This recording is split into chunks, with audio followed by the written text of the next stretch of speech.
everyone, welcome back to the BM Education's Class 10th YouTube channel.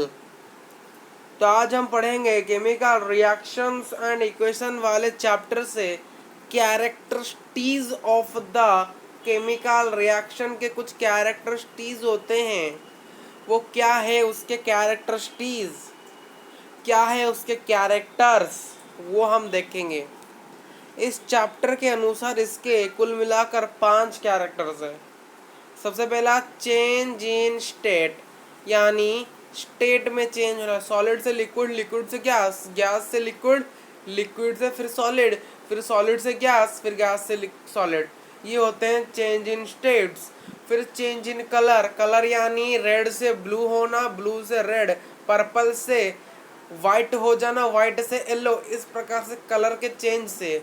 Evolution of gas, यानी दो चीज reaction करेंगे और हमारा हाइड्रोजन गैस फॉर्मेशन होगा, ऑक्सीजन गैस फॉर्मेशन होगा, कार्बन डाइऑक्साइड, कार्बन मोनोऑक्साइड, ऐसे गैस जहाँ पर इवोल्यूशन होंगे, इवापोरेशन होंगे, उठेंगे यानी रिलीज किए जाएंगे, वो होता है इवोल्यूशन ऑफ गैस। टेम्परेचर में चेंज इन टेम्परेचर, कभी टेम्परेचर हाई होगा, कभी कम होगा, कहाँ हीट ज़्यादा प्रोड्यूस किया जाएगा, कहाँ पर हीट बिल्कुल प्रोड्यूस नहीं होगा, कहाँ हीट ऑब्जर्व किया जाएगा, ये होता है चेंज इन टेम्परेचर। फिर फॉर्मिंग ऑफ प्रेसिपिटेट, प्रेसिपिटेट यानी इनसॉल्युबल इन वाटर, एक चीज़ जिसे हम जो इनसॉल्युबल होते हैं पानी में, उन्हें हम क्या कहते हैं, प्रेसिपिटेट, वो फॉर्मेशन होना उसका। ये सारे हैं कैरेक्टर स्टेज।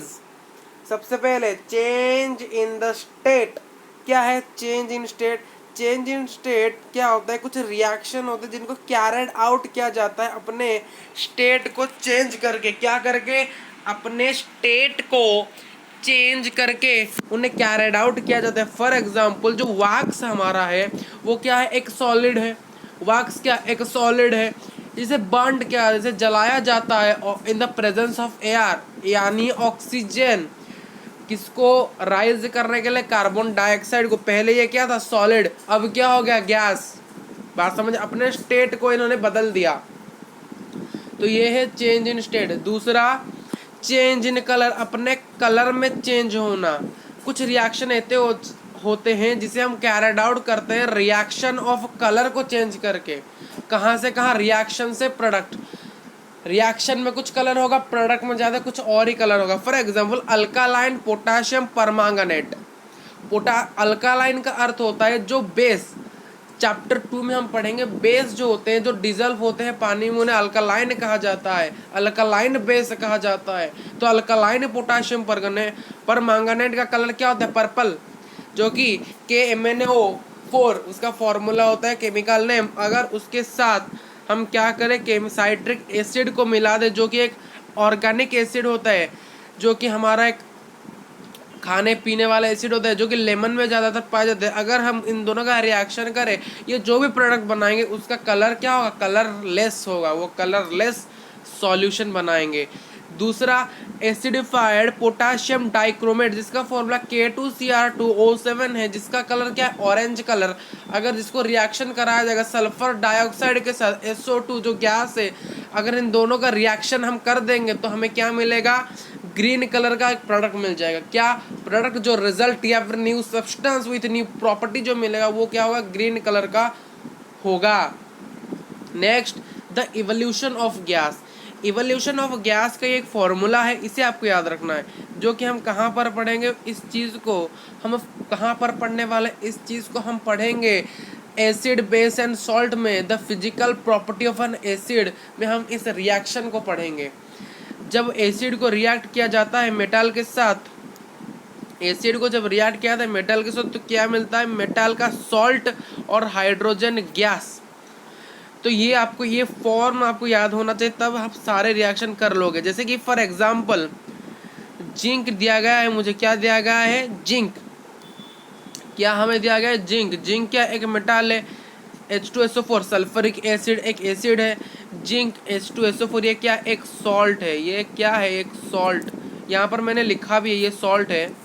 यहाँ पर मैंने लिख दिया है, ये एक देखिए सॉल्ट है, और क्या निकल रहा है, हाइड्रोजन गैस भी निकल रहा है। तो जब एक मेटल को में एसिड के साथ रिएक्ट किया जाता है तो हमें कुछ कॉरेस्पॉन्डिंग सॉल्ट, सॉल्ट क्या होता है, एक न्यूट्रलाइज सब्सटेंस होता है जो न्यूट्रल होता है, और उसके साथ हाइड्रोजन गैस इवोल्यूशन। देखिए यहाँ पर हाइड्रोजन गैस के पास में एक सिंबल दिया जाता है, उस सिंबल को क्या कहते हैं, उस सिंबल को हम तीर के चिन्ह से दिखाते हैं, इस प्रकार सा ऐसा एक चिन्ह दिया था इस प्रकार सा। ये चिन्ह क्या है, ये वाला जो चिन्ह मैंने दिया, ये वाला, ये चिन्ह यानी ये गैस ऊपर की ओर जाएगा, गैस इवैल्यूएट हो जाएगा। गैस का सिंबल इसे कहता है, इसे क्या कहते हैं, गैस का सिंबल इसे कहते हैं। क्यों, क्योंकि इसका अर्थ होता है गैस इवैल्यूट हो रहा है, गैस ऊपर की ओर जा, जब गैस क्या हो रहा है, वेपर बनकर ऊपर की ओर, आसमान के ऊपर जा रहा है, नीचे नहीं जा रहा है, ये इनसॉल्युबल है पानी में, सो ये गैस है।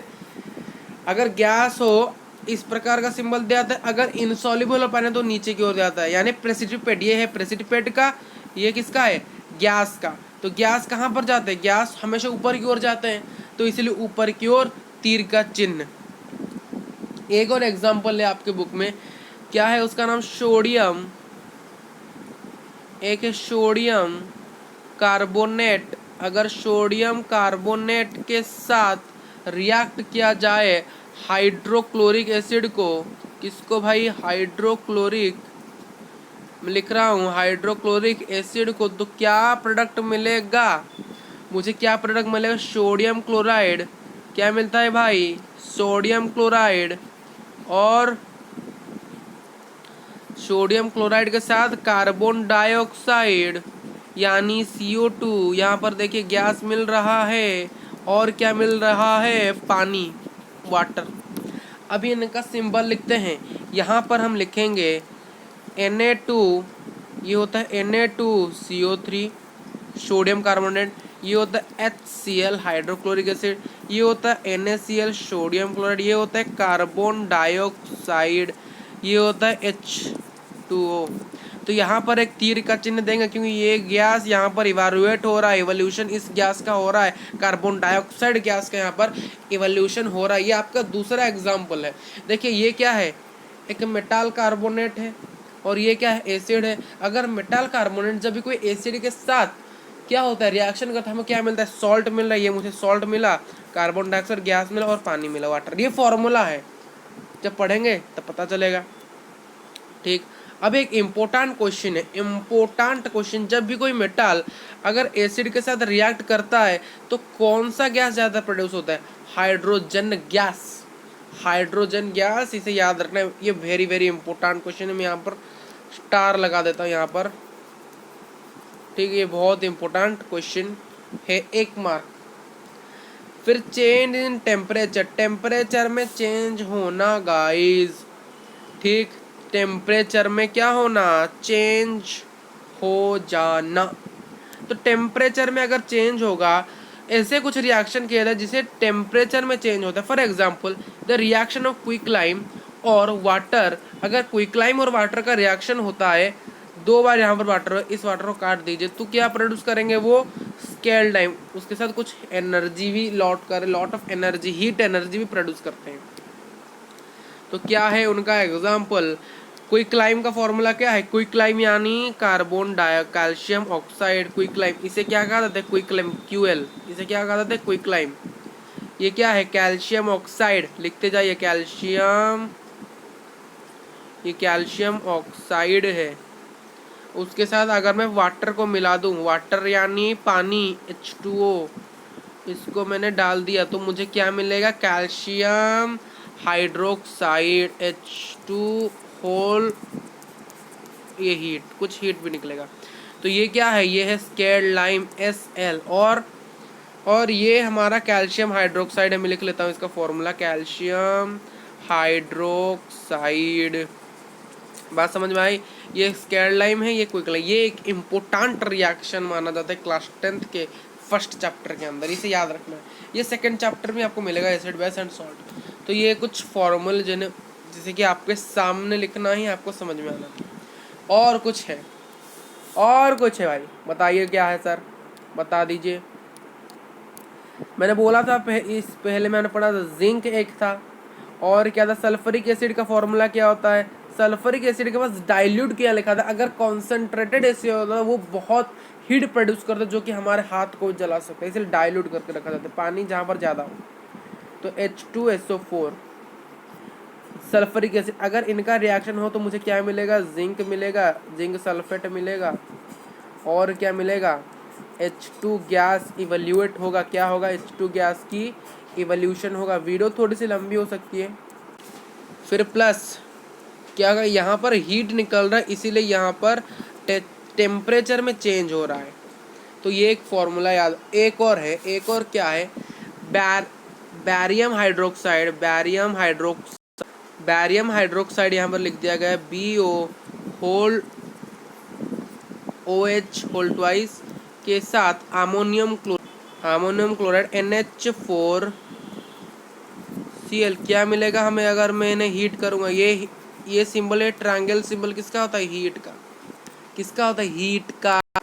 हमें क्या मिलेगा, बैरियम क्लोराइड मिलेगा, BaCl2 मिलेगा, और अमोनिया मिलेगा NH3, ये तो आपको पता ही होगा, और वाटर मिलेगा H2O। अमोनिया का फॉर्मूला आपने क्लास 9 में पढ़ा है।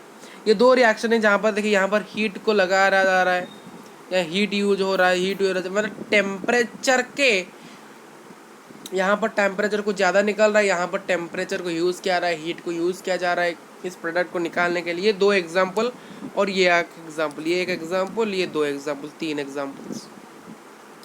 फॉर्मेशन ऑफ पीपीटी, कुछ ऐसे रिएक्शन होते हैं, ये पीपीटी, ये फॉर्मेशन, ये क्या होता है, जो प्रेसिपिटेट क्या होता है, इनसॉल्युबल सब्सटेंस होता है, insoluble substance in water. Water में जो चीज़ इनसॉल्युबल होता है इसे हम कैसे दर्शाते हैं, इसे हम इस प्रकार से दर्शाते हैं, सॉरी हाँ, इसे इस प्रकार से दर्शाते हैं। अगर आरओ का मार्क नीचे की ओर हो तो यहाँ पर पोटेशियम आयोडाइड Ki के साथ अगर lead nitrate PbNO3 whole twice के अगर रिएक्शन किया जाए तो मुझे क्या मिला, लीड आयोडाइड PbI2। ये जो PbI2 यहाँ पर हमें मिला, ये क्या है, येलो पीपीटी। येलो पीपीटी यानी येलो प्रेसिपिटेट है। ये क्या येलो प्रेसिपिटेट है, ये वाला येलो प्रेसिपिटेट, याद रखना इस चीज़ को, ये हमारा येलो प्रेसिपिटेट है। और पोटेशियम नाइट्रेट KNO3। फिर क्या, सल्फरिक एसिड H2SO4 अगर बैरियम क्लोराइड के साथ रिएक्ट करे BaCl2 तो हमें क्या मिलेगा, बैरियम सल्फेट मिलेगा, बैरियम सल्फेट। ये बैरियम सल्फेट क्या है, वाइट पीपीटी, वाइट पीपीटी यानी वाइट प्रेसिपिटेट। अगर यहाँ पर एक आरओ एक नीचे की ओर भी आप चाहो तो लगा सकते हो, जिसकी वजह से पता चलेगा ये हमारा प्रेसिपिटेट, ये पानी में सॉल्युबल नहीं हो सकता, और HCl हमें मिल जाएगा एज यूजुअल। और क्या, बस ख़त्म। Thank you.